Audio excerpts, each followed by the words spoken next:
Welcome back to Steve and Abby English. I am Steve. And I am Abby. We are so happy to have you listening to us today. Let me paint a picture for you. You are sitting at your kitchen table, totally relaxed. Maybe you are just making a nice cup of coffee. Suddenly your phone starts ringing loud. And you look down at the screen. It is an unknown number. Or maybe it is a local business you need to talk to. Your heart just starts beating way too fast. Exactly. You get that awful feeling of dread. It is honestly scary enough in your native language, but having to answer the phone in English? That is a whole different level of stress. Oh, absolutely. Because when you talk to someone face to face, you can rely on so much body language. You can watch their hands, you can read their facial expressions, but on the phone, nothing. It is true. On the phone, you only have their voice. It feels like you are walking around in the dark, trying to find the light switch. It really does. But listen, if you feel anxious about this, please do not be hard on yourself. It might feel challenging at first, but that is completely normal. Muscle memory simply takes time. Right. Even native speakers get nervous making official calls. But the biggest challenge for English learners is that native speakers usually talk really fast on the phone. We run all our words together. Exactly. So if you are worried about missing any fast words during today's episode, make sure you download the free full-text transcript. I put the link for you right down in the show description. Yes, definitely do that. Having the transcript open while you listen is honestly the best tool for catching all those tiny everyday words we use. You can literally read along and train your ears. It is a total lifesaver. When I was practicing my Spanish listening skills, reading the transcript while hearing the audio made everything click for me. It takes away so much of the pressure. That is great advice. So today, we are going to help you master the art of everyday phone calls. We will cover making simple reservations and handling bad phone connections without breaking a sweat. I love it. I definitely have some embarrassing phone stories to share with everyone. I bet you do. All right, let us jump right into today's first real talk and hear all about your experience. So this happened a few years ago.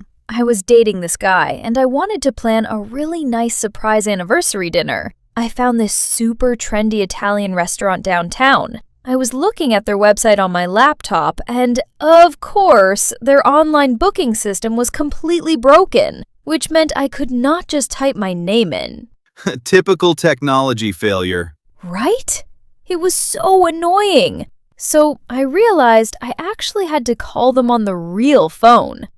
I was sitting on my living room couch, pacing my breathing and staring at the phone number on my screen for probably 10 full minutes. I was psyching myself up, just repeating my request in my head over and over again. I do that exact same thing all the time. You really have to rehearse the whole script before you dial the number. It is like an actor preparing for a big scene. Exactly. You feel like you need a perfect mental script. So I finally dialed the number.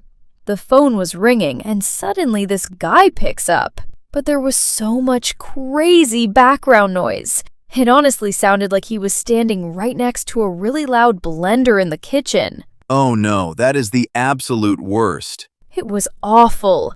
I tried to speak loudly and I said, "Hi, I would like to make a dinner reservation for 2 people for this coming Saturday night." But he completely misheard me.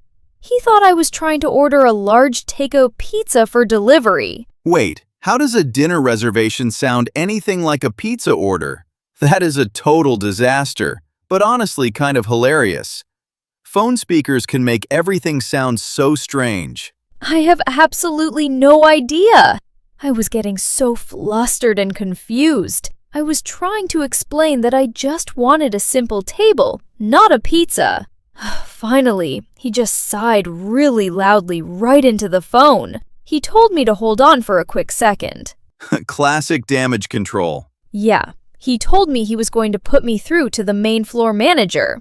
And then the phone just started playing this really awful, crackly elevator hold music. I was waiting there for maybe 2 full minutes just listening to this terrible saxophone tune loop over and over. That long wait time always makes the anxiety so much worse. Your brain just starts overthinking everything while you wait. It really does. My heart was pounding so fast. Finally, the bad music stopped. The manager picked up the line and said something really fast, like, "Manager speaking, how can I help you this evening?" Uh-oh, I know exactly where this story is going. My mind just went completely blank. I forgot the date I wanted. I forgot how many people were coming. I even forgot my own name for a split second. I just completely froze up and stared at the wall. That is so relatable. Sometimes the human brain just completely shuts down under pressure, especially when you are caught off guard. It really did shut down. I literally sat there in total silence for about 5 long seconds. The manager finally said, "Hello, are you still there?" And instead of explaining myself, I just panicked and hung up the phone. I completely bailed on the call. Wow, just hung up. So I am guessing no trendy Italian food for the big anniversary dinner then? Nope, not at all. I was way too embarrassed to call back. We ended up just walking down the street to eat at a local taco truck. It was a total failure, but it definitely taught me that I needed to practice my phone skills. Hold on, before we go any further, you just used some really great everyday phrases there.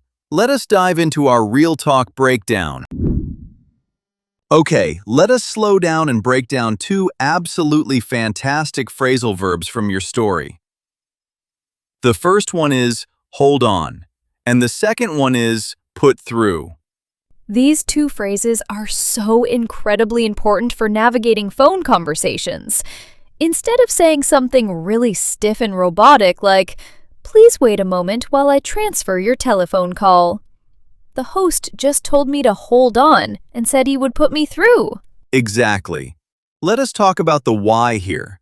Why do native speakers always reach for these phrasal verbs instead of the formal vocabulary? When you tell someone to hold on, it sounds so much more natural and human than commanding them to please wait. It feels friendly, casual, and a lot less demanding. Yes, it drops the strict formality completely. And the same goes for put through.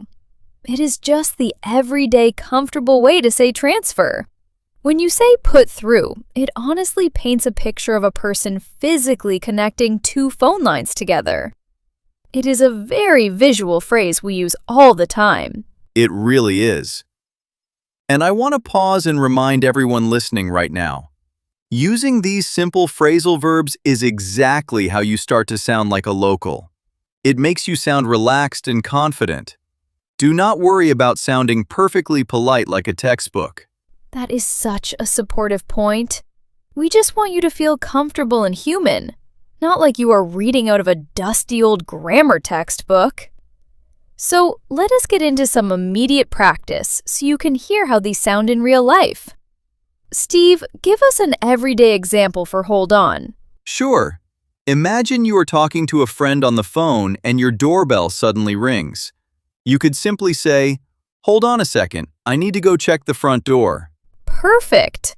Or maybe you are carrying a bunch of heavy groceries into the house and your roommate asks you a complex question. You might say, "Can you hold on? Let me put these heavy bags down on the table first." Great example. Now let us practice our second phrase, put through. If you call a large company or a bank, the front desk receptionist might casually say, "Let me put you through to the billing department." Right. Or if you are calling a large hotel to speak to your family member, you could ask the operator, "Hi, can you please put me through to room 204? Those are excellent, highly practical ways to use it.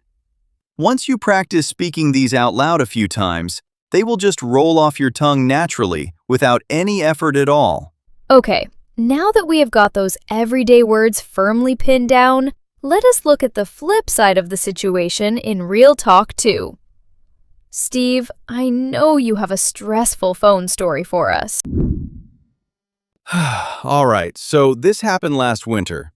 I was coming down with a really terrible cold. My throat was completely on fire, and I was just lying in bed feeling totally miserable and exhausted. I knew I had to call the local medical clinic to set up a doctor's appointment to get some medicine. Ugh, being sick and having to make official phone calls is honestly the absolute worst combination in the world. You have zero energy. Your voice usually sounds terrible too.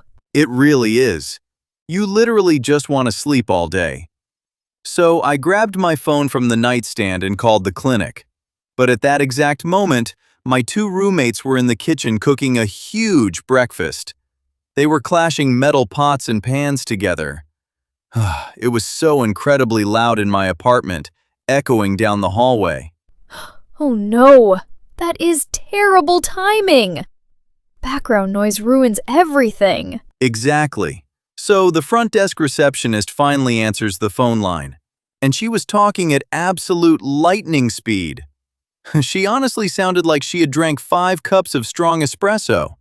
She was rattling off a whole bunch of different available appointment times and dates. I know exactly the type of person you mean. They are always rushing so fast because the clinic waiting room is always packed with people. Right. And because my roommates were making so much crazy noise, and my head was heavily pounding from the cold, I was seriously struggling to hear her. I really needed her to speak up and maybe slow down. But I felt way too socially awkward to interrupt her.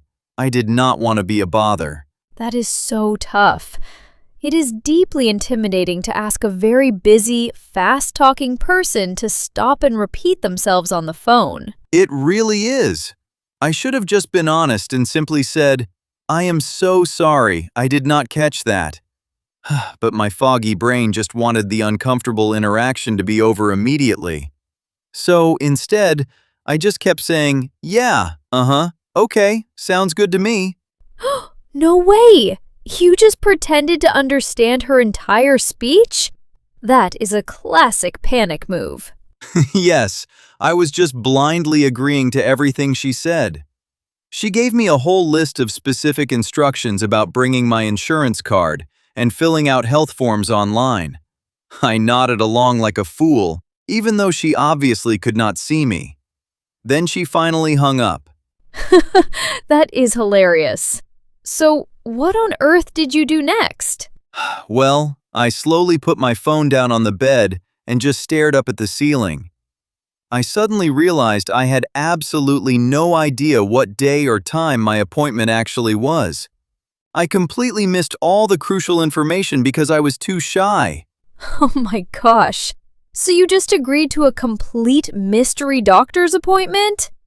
That is a total disaster waiting to happen. A complete disaster. I felt so foolish. I literally had to wait 2 whole hours to gather my courage again. Then I had to call back, hope I got a different receptionist, and pretend I just forgot to write the time down. That is such a funny workaround. The heavy guilt trip of having to call a business back is so incredibly real. It was humiliating. But honestly, if I had just comfortably learned to say, "I did not catch that," it would have saved me so much time and stress. I definitely learned my lesson the hard way. That is such a different vibe from my story, but equally stressful. But wait, I heard you drop some interesting everyday phrases in there. Time for our second Real Talk breakdown. Let us pause right there because your story is packed with amazing expressions. I heard you use 3 specific phrases that native speakers use all the time. Yes, I was using some very common phone survival vocabulary. What is the first one we should look at? The first phrase is coming down with. You said you were coming down with a really terrible cold. In textbook English, you might say, I am becoming ill. But nobody actually says that in real life. Never. That sounds way too robotic. When you say you are coming down with something, it describes that specific state when you just start to feel sick. You are tired, and you know a cold is on the way. Exactly. It paints a physical picture. And it is completely normal if these colorful phrases feel a bit strange to use at first. Do not be hard on yourself. It simply takes practice. Steve, give us an everyday example. Sure. You could call your boss and say, "I think I am coming down with the flu, so I am taking a sick day today." Perfect. Or maybe you are at a loud party and you tell your friend, I need to go home. I feel like I am coming down with a bug. Great examples. All right, the second phrase we need to talk about is rattling off. I said the receptionist was rattling off appointment times. I love this phrasal verb. A textbook might tell you to say, she read a list very quickly. But rattling off captures that fast, overwhelming machine gun sound of someone speaking without pausing for breath. Exactly. It shows how rushed the situation was. Here is an example you can use. The teacher was rattling off the homework instructions right as the school bell rang. Or imagine you are ordering food at a busy cafe. You could say, the waiter was rattling off the daily soup specials so fast that I missed my favorite one. Nice. And that brings us to our third phrase. I mentioned that I should have just been honest and said, I did not catch that. This is probably the most important phone phrase you can learn. Instead of saying, I do not understand you, saying, I did not catch that is incredibly polite and natural. Right. It completely takes the blame off the other person. You are just saying your ears simply missed the information. For example, I am sorry, the dog was barking. I did not catch that last part. Or you might say, the music is way too loud in here. I did not catch what you said about dinner. We have covered some great expressions today, but there are a few sneaky traps you need to watch out for. Let us jump into common mistakes and make sure you do not get them wrong. Now, let us talk about where people usually get this wrong, because English prepositions and phone rules can be tricky. They really can. The first trap we see happens when learners want someone to wait on the phone. They often say, "Please hold the line." Yes! While hold the line is technically correct, it sounds very cold and demanding. Today, the simple fix is to just say, hold on a second. Exactly. It works because it is much softer and friendlier. Now, what about our sickness phrase? I hear many students say, I am coming down from a cold. Oh, that is a common trap. You must remember the preposition is with. The correct fix is, I am coming down with a cold. Right. The reason is simple. You bring the cold along with you into the sickness. Coming down from actually means recovering from a crazy experience, which is a completely different context. Such a good point. Our final mistake happens when the phone connection is bad. A lot of learners simply say, I did not hear you. Right. And the problem there is that it can accidentally sound a bit rude or aggressive, like you are blaming the speaker. The quick fix is to say, I am sorry, I did not catch that. It is a softer approach. It tells the speaker their words were like a baseball, and you simply failed to catch the ball. Exactly. Let us do a rapid review. Do not say, please hold the line. Say, hold on a second. Do not say, I am coming down from a cold. Say, I am coming down with a cold. And do not say, I did not hear you. Say, I did not catch that. And that is how you use them in the wild. But how does that compare to what you learned in school? Let us check out textbook versus real life. Textbook English is 100% understandable, so please, do not be hard on yourself if you naturally use it. You are doing great, but we want to help you sound a bit more relaxed. Let us look at 5 everyday phone examples right now. Number 1. Textbook. Please wait a moment. Real life. Hold on a second. Hold on simply sounds much more like a casual chat with a friend instead of a programmed robot. Number 2. Textbook. Connect my telephone call to the manager. Real life. Put me through to the manager. Using put through creates a clear physical picture that is very common in everyday office life. Number 3. Textbook. I am becoming ill with a virus. Real life. I am coming down with a bug. Saying coming down with sounds totally natural and exactly like what a native speaker would say while resting in bed. Number 4. Textbook. She spoke her words very fast. Real life. She was rattling off the information. Rattling off perfectly describes the noisy speed of someone rushing through a busy workday. Number 5. Textbook. I do not understand your sentence. Real life. I did not catch that. This useful phrase completely removes the blame and makes the awkward phone conversation feel much softer. All right, you have heard us talk enough today. It is time to build that true muscle memory. Let us jump into the shadowing practice. Before we start, here is a quick pro tip for you. Make sure you always hit the pause button after you hear each sentence. You really need to repeat it out loud at your own pace to build that true muscle memory. Our first sentence today is absolutely perfect for when you need a little more time to find a piece of information on your desk. Here we go. Hold on a second. Hold on a second. Moving on to the second one. You can use this exact phrase when you first start feeling sick and tired at work. Listen and repeat. I am coming down with something. I am coming down with something.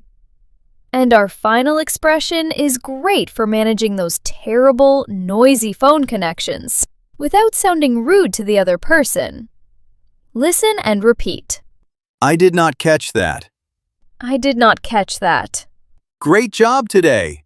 Let us wrap things up with some final thoughts. Today's main takeaway is simple. Making phone calls in English is scary, but using casual phrases makes you sound relaxed. Exactly. Learning takes time. Some days will feel slow, but every time you practice, you are moving forward. Just stay consistent, stay curious, and trust the process. Please hit the like button. It only takes 2 seconds and genuinely helps the channel reach more learners just like you. And subscribe for new episodes every week. What is your biggest struggle on the phone? Leave your answers in the comments. Thank you for your time, and click on the next video to keep leveling up your English.